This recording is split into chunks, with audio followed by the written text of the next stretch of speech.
Hindenburg का सीधा सेबी पे आरोप। आखिर वो क्या आरोप है जो हिंडनबर्ग ने सेबी चीफ पे लगाया है? तो ये जानने से पहले हम जानेंगे कि आखिर ये हिंडनबर्ग है कौन। हिंडनबर्ग एक शॉर्ट सेलिंग ऑर्गेनाइजेशन है जो कि ग्लोबल कंपनी पे रिसर्च भी करती है और इनका दावा है कि ये कंपनी के अंदर चल रहे घोटाले को या स्कैम को ये उजागर कर। तो आखिर ये शॉर्ट सेलिंग क्या है? शॉर्ट सेलिंग जब किसी कंपनी का प्राइस अपने हाई पे होता है, वहां पे अगर हम उसको शॉर्ट सेल करते हैं और उसका प्राइस नीचे आता है तो वहां पे हमें प्रॉफिट होता है। सपोज फॉर एग्जांपल अगर किसी कंपनी के शेयर का प्राइस 100 रुपीज है और वहां पे मैंने शॉर्ट सेल किया है, तो अगर वो 50 आ गया तो 50 पे आ गया उसका प्राइस, तो मुझे 50 रुपीज का प्रॉफिट हुआ। तो इसको हम लोग शॉर्ट सेलिंग बोलते हैं। तो अब हम आते हैं कि आखिर हिंडनबर्ग ने क्या आरोप लगाया सेबी चीफ। हिंडनबर्ग का सेबी चीफ पे यह आरोप लगा है कि ऑफशोर एंटिटीज यानी बेनामी कंपनी में सेबी चीफ का शेयर था जिसका इस्तेमाल अडानी मनी लॉन्ड्रिंग घोटाले में किया गया। यहाँ पे आप डॉक्यूमेंट्स देख रहे होंगे जिसमें कुछ वहाँ पे लिखा है, उन्होंने सोर्स में उन्होंने लिखा है विसिल ब्लोअर। तो विसिल ब्लोअर का मतलब क्या होता है हम ये जानते हैं। विसिल ब्लोअर का मतलब होता है कि जहां से आपको ये सूचना मिली है, आपको ये डॉक्यूमेंट्स मिला है, उसके बारे में उसके आइडेंटिफिकेशन को हिडन रखना है, यानी उसके आइडेंटिफिकेशन ये क्लियर नहीं करेंगे, उसको हम लोग विसिल ब्लोअर बोलते हैं। तो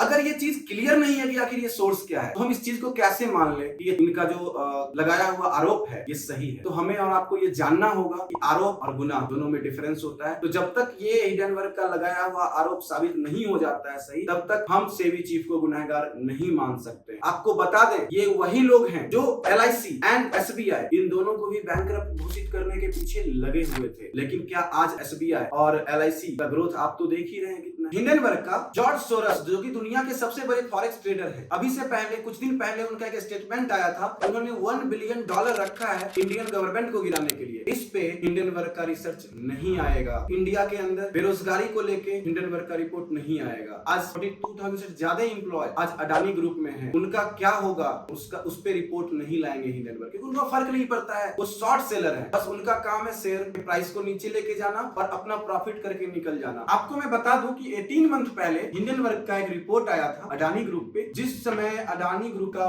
शेयर प्राइस 4600 चल रहा, एक ही दिन में 4600 से सीधा 900 पे अडानी ग्रुप का शेयर का प्राइस आ जाता है। उस समय हिंडनबर्ग ने शॉर्ट सेल करके $4 मिलियन बनाए थे। अब सवाल ये है कि अगर अडानी ग्रुप में इंटरनल इशू था तो क्या फिर 900 से आज 3100 पे 18 मंथ में गया है शेयर? क्या ये रिकवरी नहीं है? अगर प्लिंथ स्ट्रांग नहीं था अडानी ग्रुप का तो फिर ये रिकवरी हुआ कैसे? तो बहुत सारे रीजंस हैं जिसके कारण हिंडनबर्ग जैसी ऑर्गेनाइजेशन इंडिया के कंपनियों के पीछे लगती है, क्योंकि इनको पता है, खास करके अडानी के पीछे बार बार इसलिए लगे हुए हैं क्योंकि इनको पता है कि अगर अडानी का शेयर प्राइस 4800 क्रॉस करता है, 4850 या 4900 पे जाता है, तो आपको पता होगा ये दुनिया की नंबर 1 कंपनी बन जाएगी। और जब दुनिया की नंबर 1 कंपनी इंडियन कंपनी बनेगी तो ऑब्वियसली सी बात है अलग अलग कंट्री की और खास करके US की ऑर्गेनाइजेशन तो इसके पीछे लगेगी। तो हमें डिसीजन पे नहीं पहुंचना है, और मैं ये भी नहीं कर रहा हूं कि अडानी का मैं पक्ष भी नहीं ले रहा हूं कि हाँ अडानी